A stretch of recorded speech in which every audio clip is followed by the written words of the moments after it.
주 나를 아시죠. 깨진 나의 모습도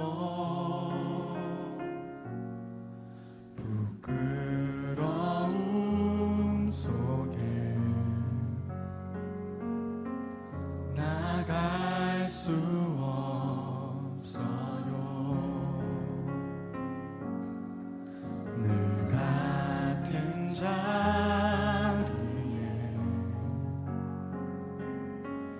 계시는 나의 주님,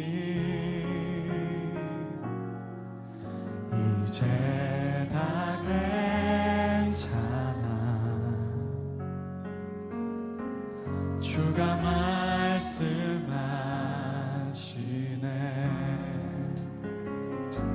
자꾸 넘어져도 걱정하지 마. 지쳐 쓰러져도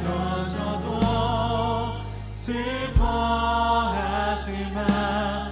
내 삶을 향한 나의 사랑이 지금 너와 함께 있으니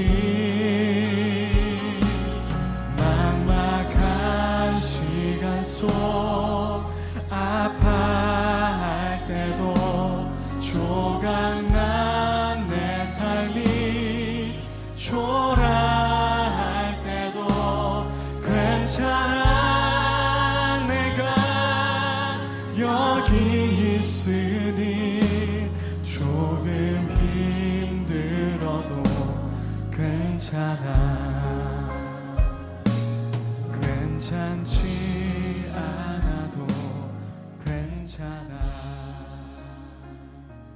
우리 삶이 괜찮지 않아도 주님으로 인해 괜찮습니다.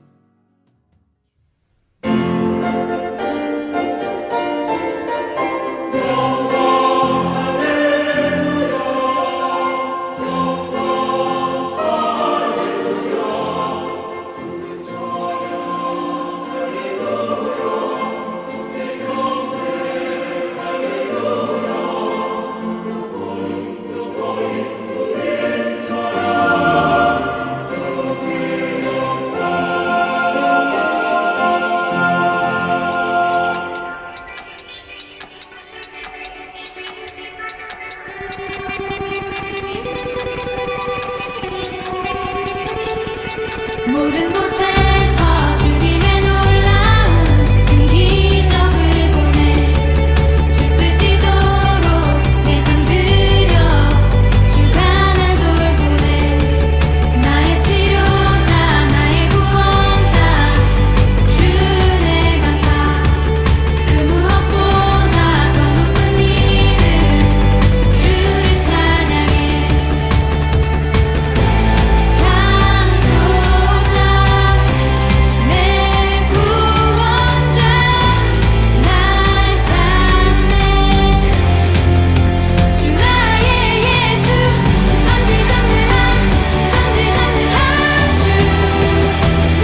하나님 아버지, 크신 은혜와 사랑에 감사드립니다.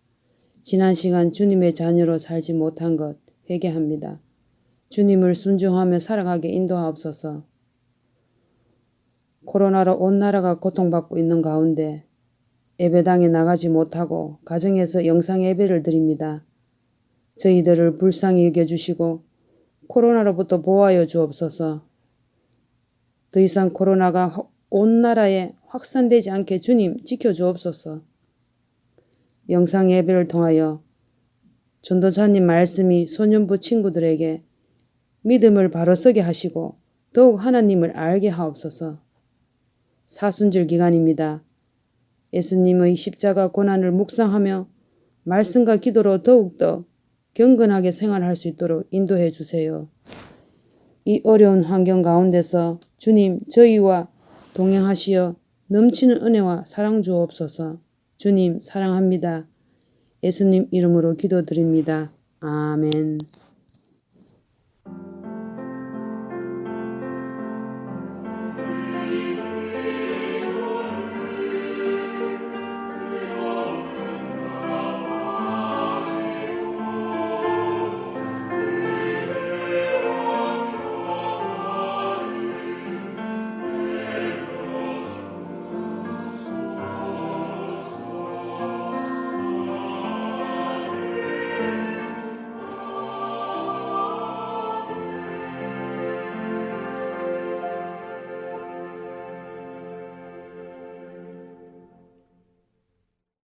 네, 오늘 우리에게 주신 하나님 말씀 마가복음 11장 17절 말씀입니다. 신약 성경 74면에 있습니다. 마가복음 11장 17절 말씀 함께 봉독하도록 하겠습니다. 이에 가르쳐 이르시되 기록된 바 내 집은 만민이 기도하는 집이라 칭함을 받으리라고 하지 아니하였느냐. 너희는 강도의 소굴을 만들었도다 하시매. 아멘. 사랑하는 친구들, 한 주간 잘 지내셨나요? 지난 수요일이었습니다. 세계보건기구에서는 이번 코로나 바이러스 감염증 사태를 두고 팬데믹을 선포했습니다.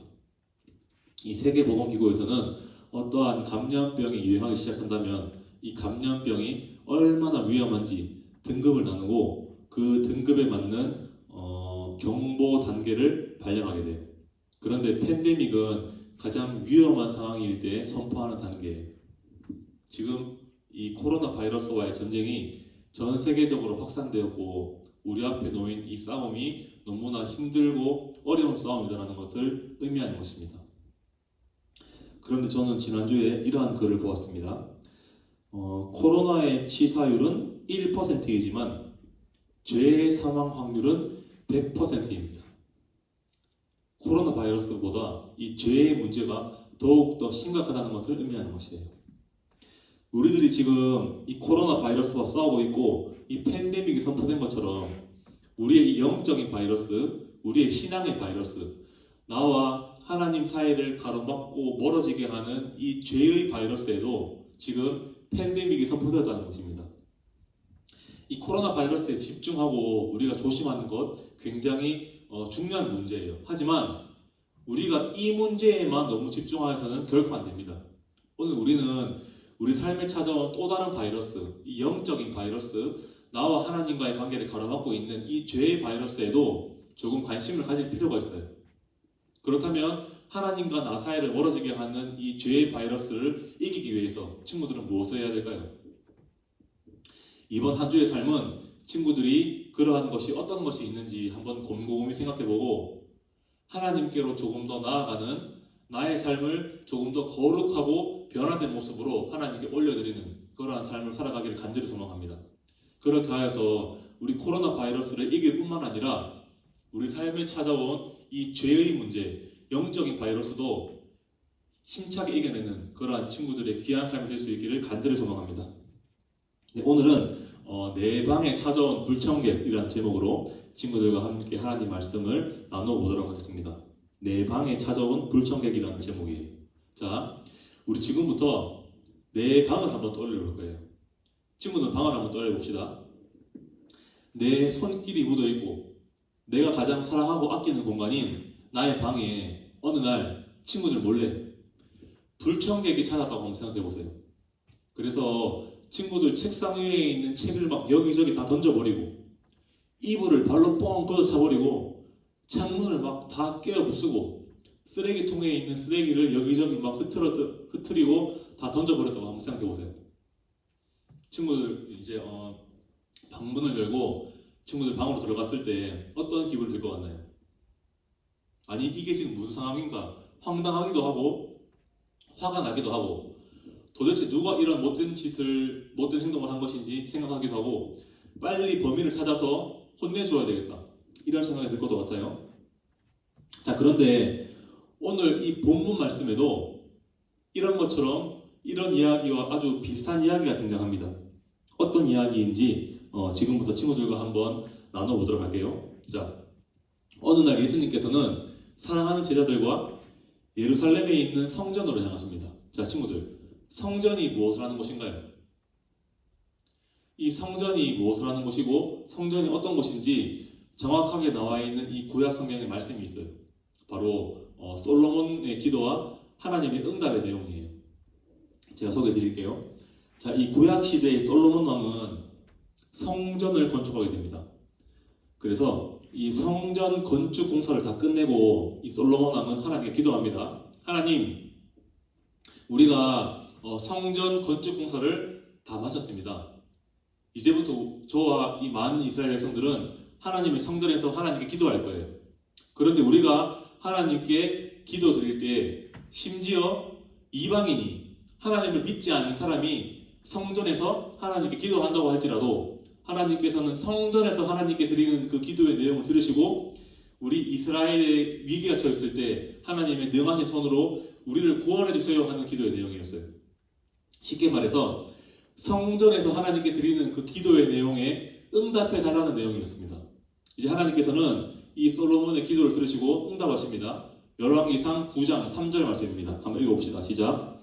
여호와께서 그에게 이르시되 내 기도와 내가 내 앞에서 간구한 바를 내가 들었은즉 나는 내가 건축한 이 성전을 거룩하게 구별하여 내 이름을 영원히 그곳에 두며 내 눈길과 내 마음이 항상 거기에 있으리니. 아멘.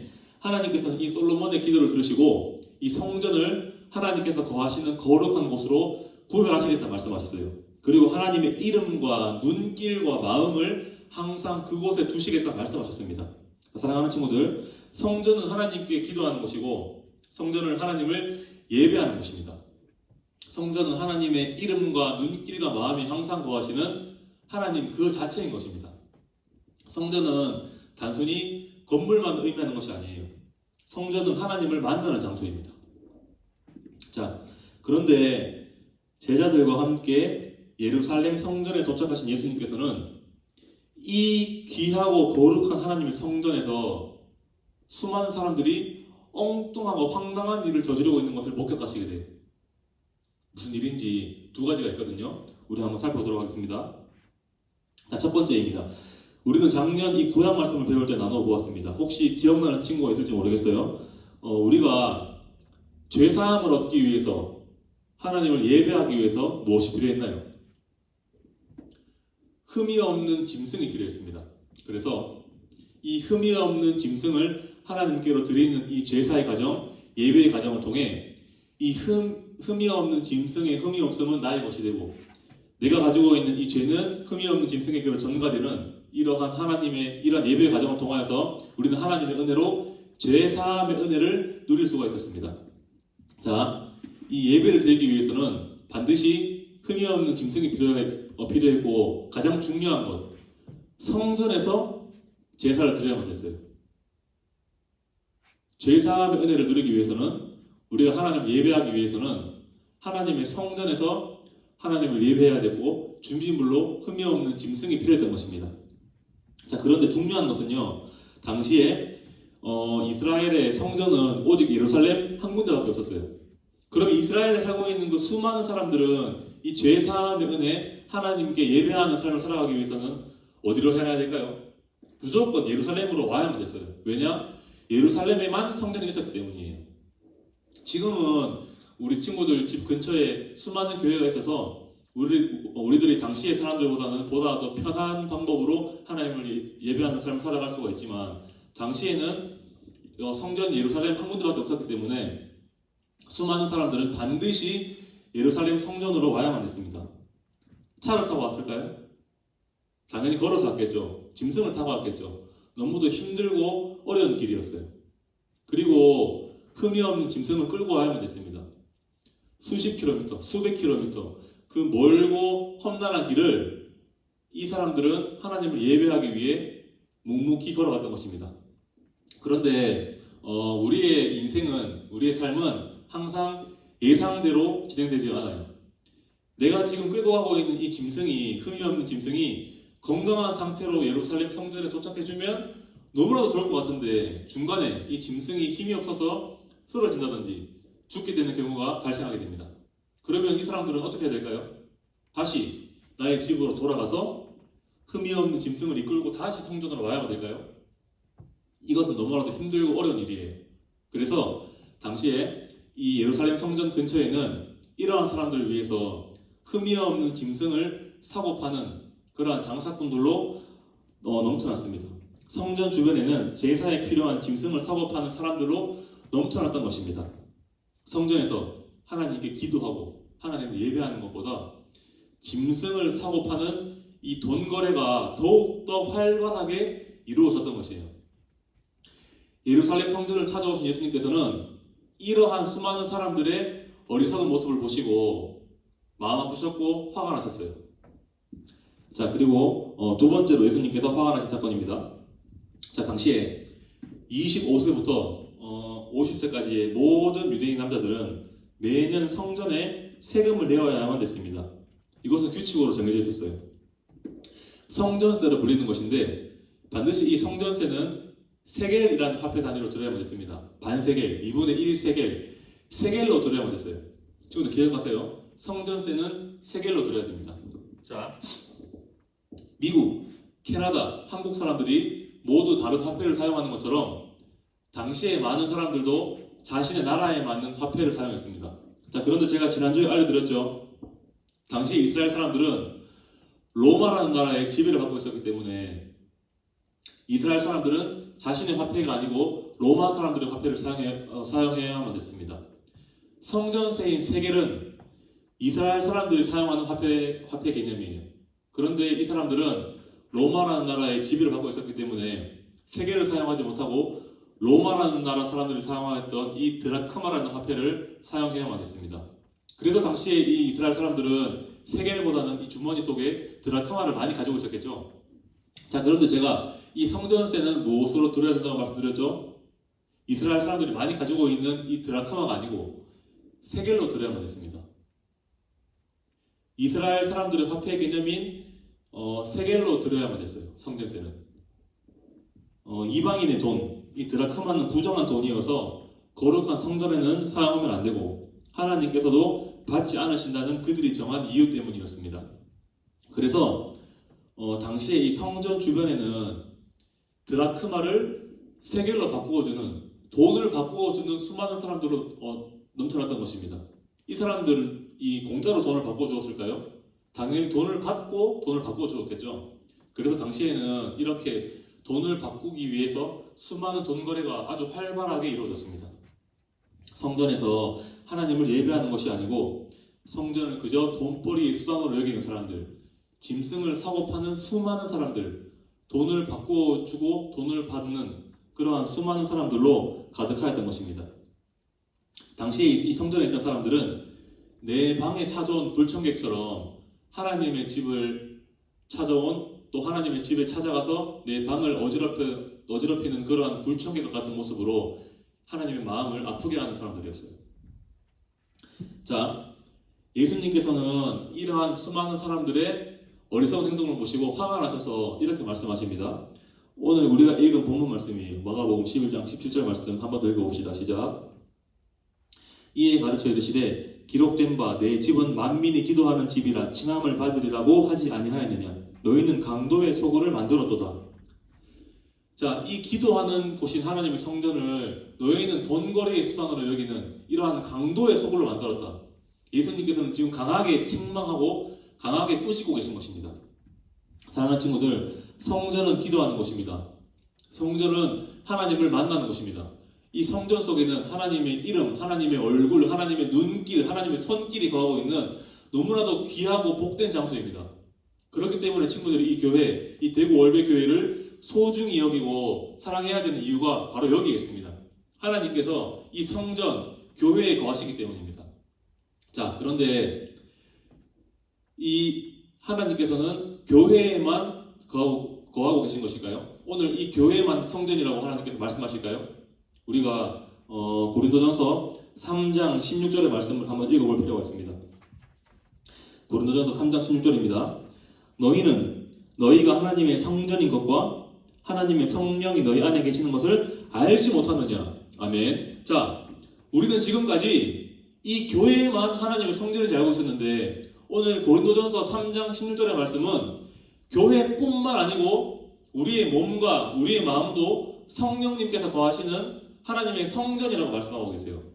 자, 그렇기 때문에 우리가 교회를 아끼는 것처럼 또 다른 성전인 친구들의 몸과 친구들의 마음을 아끼고 친구들의 몸과 마음 속에 하나님께서 기뻐하시는 것을 담아야 되는 이유가 바로 여기에 있어요. 친구들의 몸과 마음이 또 하나의 성전이기 때문입니다. 자, 그런데 우리의 삶을 한번 돌아볼까요?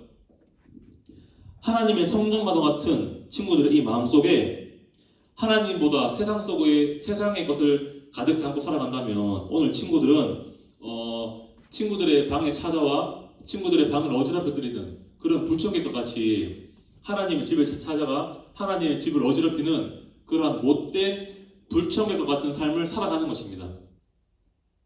친구들이 바로 그 불청객과 같은 삶을 살아간다는 것이에요.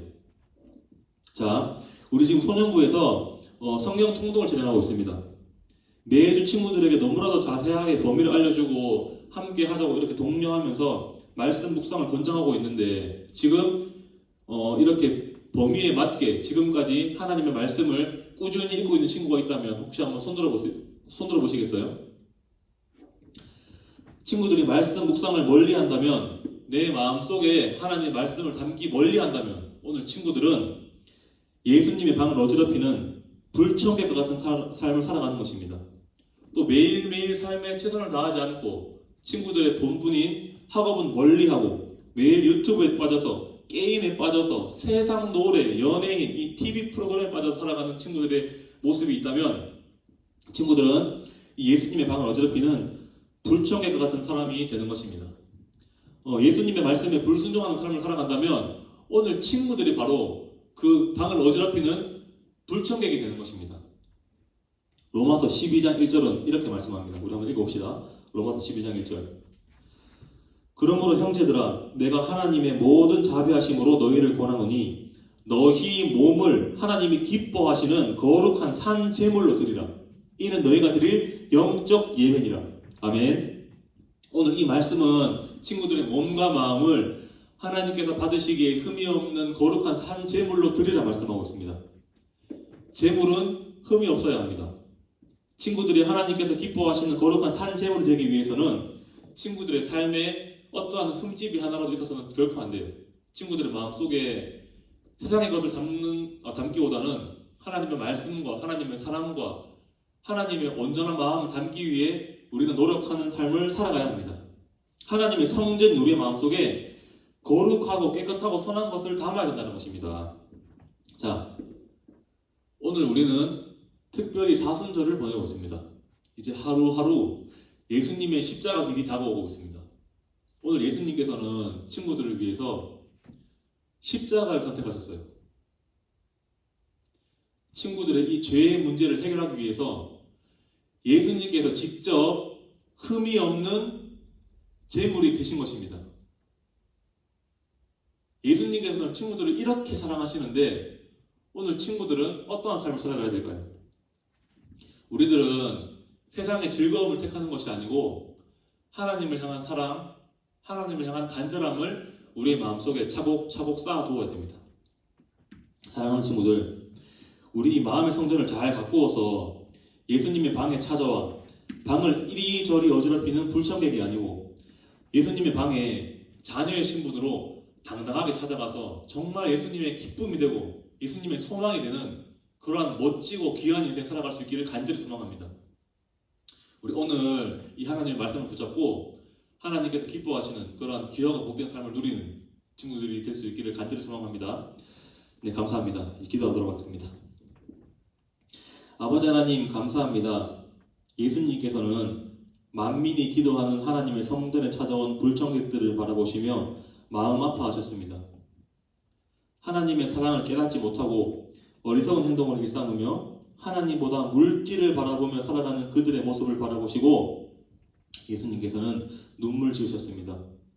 하나님, 그런데 오늘 우리의 모습이 성전에서 돈거래를 하던 사람들과 다를 것이 없습니다.